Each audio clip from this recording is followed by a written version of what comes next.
Everything in this universe is a movement of energy. Higher, faster energy dissolves and converts lower and slower energy. With this in mind, I'd like you to consider yourself and all of your thoughts in the context of being an energy system. That's right. You are an energy system, not just a system of bones and fluids and cells, but actually a multitude of energy systems encapsulating an inner energy system of thoughts, feelings, and emotions. This energy system that you are can be measured and calibrated. Every thought you have can be energetically calibrated along with its impact on your body and your environment. The higher your energy, the more capable you are of nullifying and converting lower energies, which weaken you and impacting in a positive way everyone in your immediate and even distant surroundings. The objective in this section is to become aware of your own energy level and the actual frequencies of thought that you regularly employ in daily life. You can become proficient at raising your energy level and permanently obliterate energetic expressions that weaken or inhibit your connection to intention. Ultimately, your goal is to have a perfect match with the highest frequency of all. Sorry to interrupt you, but there's a new tool that can help you manifest 100 times faster. Are you tired of waiting for your manifestations to come true? Well, I have great news for you. It's called the 20-word script, and it's already changing lives. This script alters your DNA, allowing you to tap into the power of the universe and manifest your desires with ease. Check out the link in the description below to learn more and get your hands on this life-changing tool today. Now let's get to our session and learn from the teachings of Dr. Wayne Dyer. Here's a simple explanation of the 5 levels of energy that you work with, moving from the lowest and slowest frequencies to the highest and the fastest. The slowest energy, number 1, the material world. Solid form is energy slowed down so that it's approximately commensurate with your sense perception of the world of boundaries. Everything that you see and touch is energy slowed down so that it appears to be a coalesced mass. Your eyes and your fingers agree, and here you have the physical world. The second level of energy is called the sound world, a little faster energy. You seldom perceive sound waves with your eyes, but they can actually be felt. These invisible waves are also high, low, and fast and slow. This sound level of energy is where you connect to the highest frequencies of spirit through the practice of japa meditation, as I've written about extensively in Getting in the Gap, which includes a CD to teach you this meditation. The third level of energy is called the light world. Light moves faster than the material world and faster than sound, yet there are no actual particles to form a substance called light. What you see as red is what your eye perceives a certain pulsating frequency to be, and what you perceive as violet is an even faster and higher frequency. When light is brought to darkness, darkness becomes light. The implications for this are startling. Low energy, when faced with high energy experiences, an automatic conversion.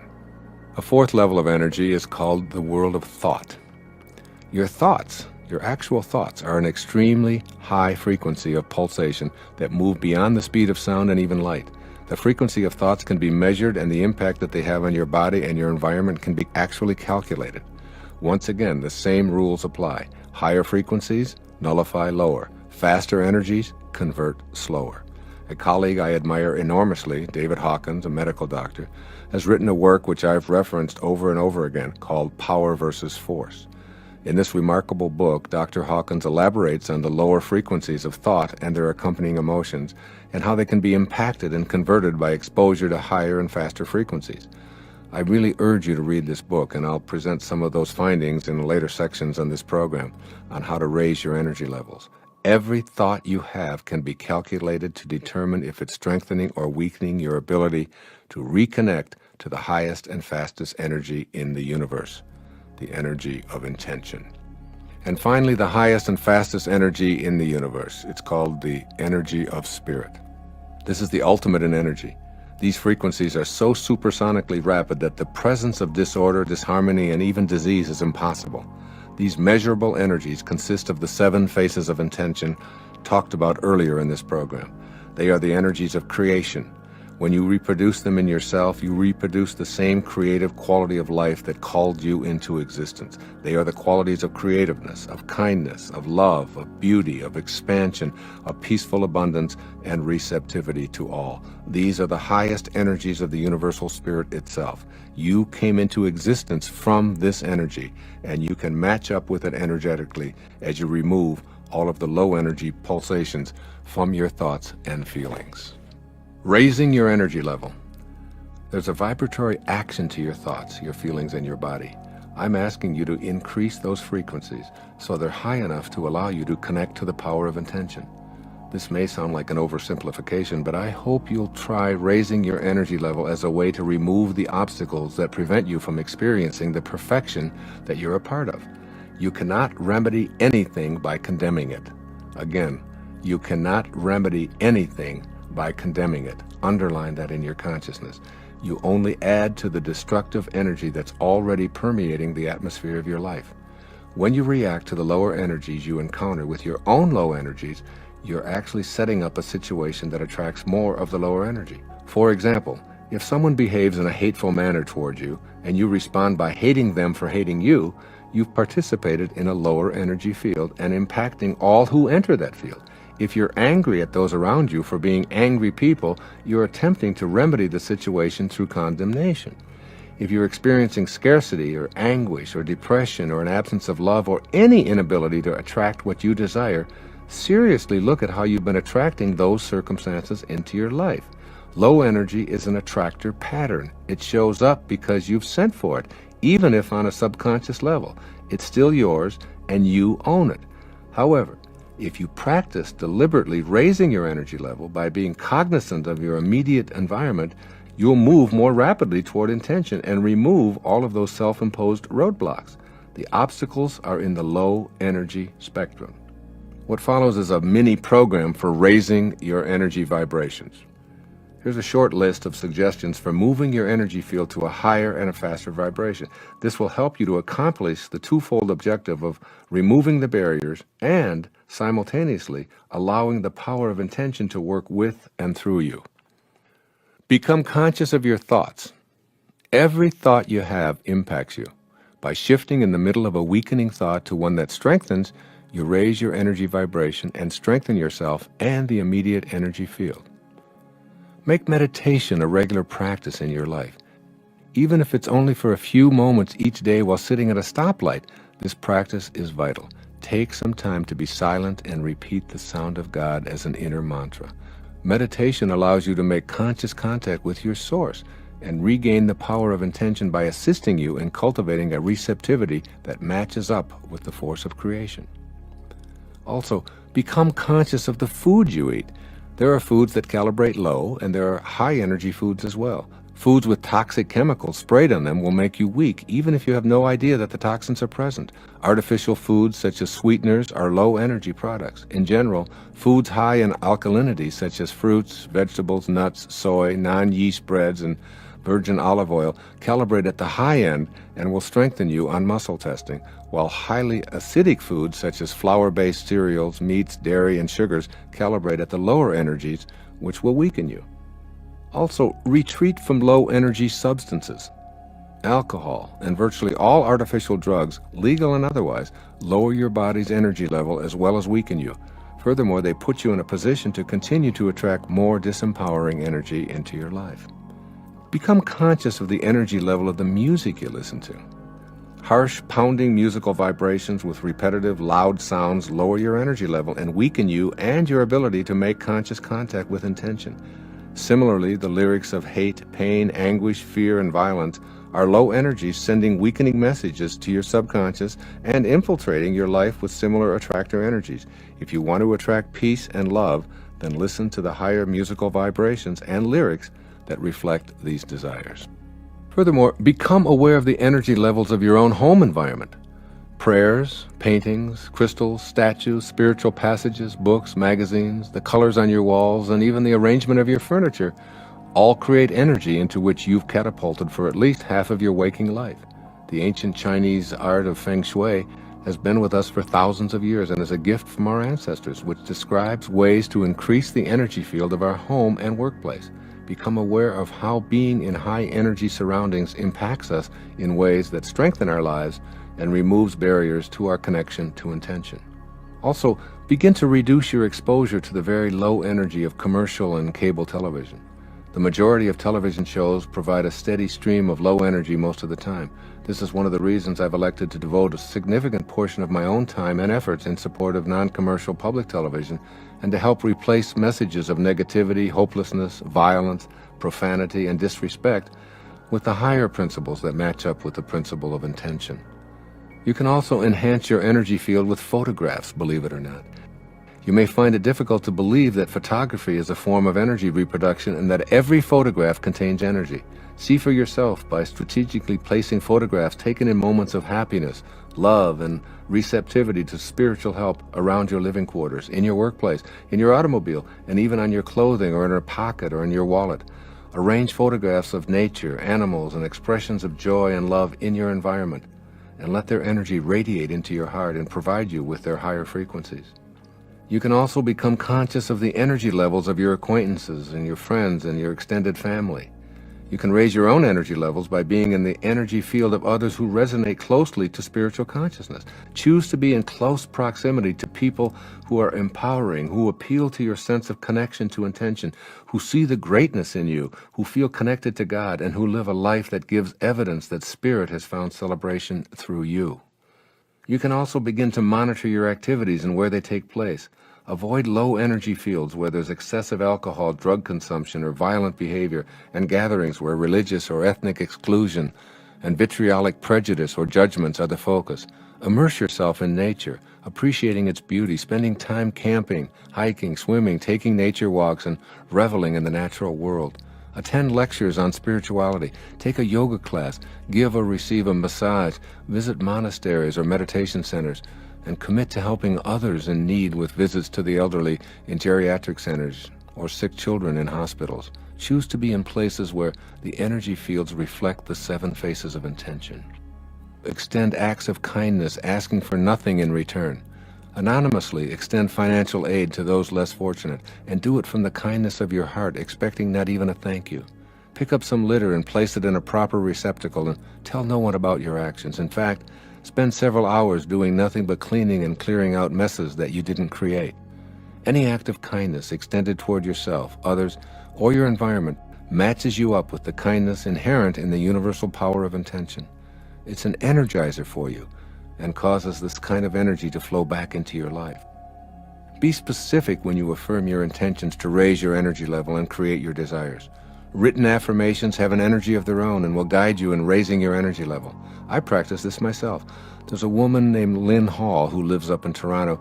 She sent me a beautiful plaque that I look at every day. In her letter, she says, "Here's a gift for you, written solely for you in an effort to convey heartfelt gratitude for the blessings of your presence in my life." That said, I'm sure that the sentiment is a universal one, speaking for every other soul on the planet who has experienced the same good fortune. May the light and love that you emit forever reflect back to you in joyful abundance, Dr. Dyer.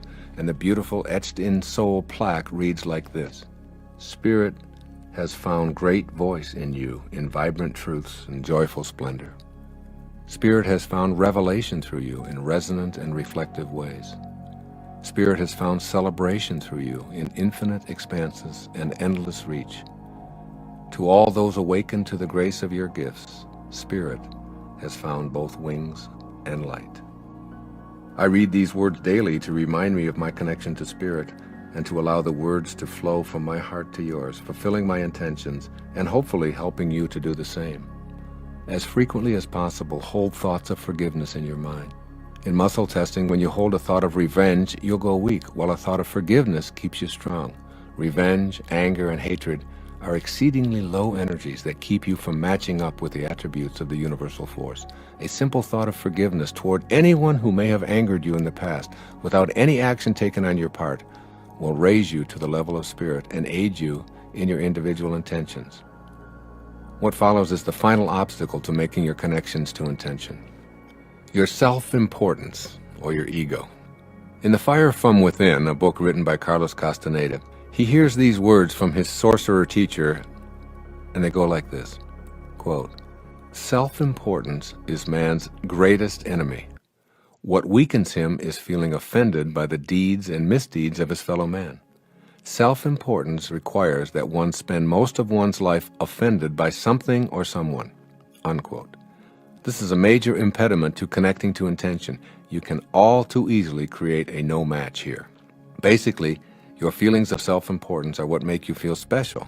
So let's deal with this concept of being special. It's essential that you have a strong self-concept and that you feel unique. The problem is when you misidentify who you truly are by identifying yourself as your body or your achievements or your possessions. Then you identify people who have accomplished less as inferior, and your self-important superiority causes you to be constantly offended in one way or another. This misidentification is the source of most of your problems, as well as most of the problems of humankind. Feeling special leads us to our self-importance. With the self as a focal point, you sustain the illusion that you are your body, which is a completely separate entity from all others. This sense of separateness leads you to compete rather than cooperate with everyone else. Ultimately, it's a no match with spirit and becomes a huge obstacle to your connection to the power of intention. In order to relinquish your self-importance, you'll have to become aware of how entrenched it is in your own life. Ego is simply an idea of who you are that you carry around with you. As such, it can't be surgically removed by having an egoectomy. This idea of who you think you are will persistently erode any possibility you have of connecting to intention. What follows are 7 steps for overcoming the hold that ego has on you. Here are 7 suggestions to help you transcend ingrained ideas of self-importance. All of these are designed to help prevent you from falsely identifying yourself with this self-important ego of yours. 1. Stop being offended. The behavior of others isn't a reason to become immobilized. That which offends you only weakens you. If you're looking for occasions to be offended, you'll find them at every turn. This is your ego at work convincing you that the world shouldn't be the way that it is. Being offended creates the same destructive energy that offended you in the first place and leads to attack, counterattack, and ultimately war. 2. Let go of your need to win. You are not your winnings or your victories. You may enjoy competing and have fun in a world where winning is everything, but you don't have to be there in your thoughts. There are no losers in a world where we all share the same energy source. All you can say on a given day is that you performed at a certain level in comparison to the levels of others on that particular day. But today is another day, with other competitors and new circumstances to consider. Be the observer, noticing and enjoying it all without needing to win a trophy. Be at peace and match up with the energy of intention. And ironically, although you'll hardly notice it, more of those victories will show up in your life as you pursue them less. 3. Let go of your need to be right. When you let go of the need to be right, you're able to strengthen your connection to the power of intention. But keep in mind that ego is a determined combatant. I've seen people willing to die rather than let go of being right. I've seen people end otherwise beautiful relationships by sticking to their need to be right. I urge you to let go of this ego-driven need to be right by stopping yourself in the midst of an argument and asking yourself, do I want to be right or happy? When you choose the happy, loving, spiritual mode, your connection to intention is strengthened. These moments ultimately expand your new connection to the power of intention. The universal source will begin to collaborate with you in creating the life you were intended to live. 4. Let go of your need to be superior. Let go of your need to feel superior by seeing the unfolding of God in everyone. Don't assess others on the basis of their appearance, achievements, possessions, and other indices of ego. When you project feelings of superiority, that's what you get back, leading to resentments and ultimately hostile feelings. These feelings become the vehicle taking you further away from intention. 5. Let go of your need to have more. The universal source is content with itself, constantly expanding and creating new life, never trying to hold on to its creation for its own selfish means. It creates and lets go. As you let go of ego's need to have more, you unify with that source. You create, attract to yourself, and let it go, never demanding that more come your way. As an appreciator of all that shows up, you learn the powerful lesson St. Francis of Assisi taught us.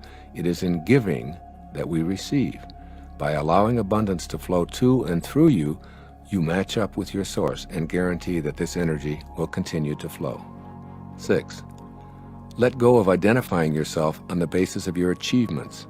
This may be a difficult concept if you think you are your achievements. Nevertheless, stay tuned to this idea. The power of intention which brought you into existence and which you're a materialized part of.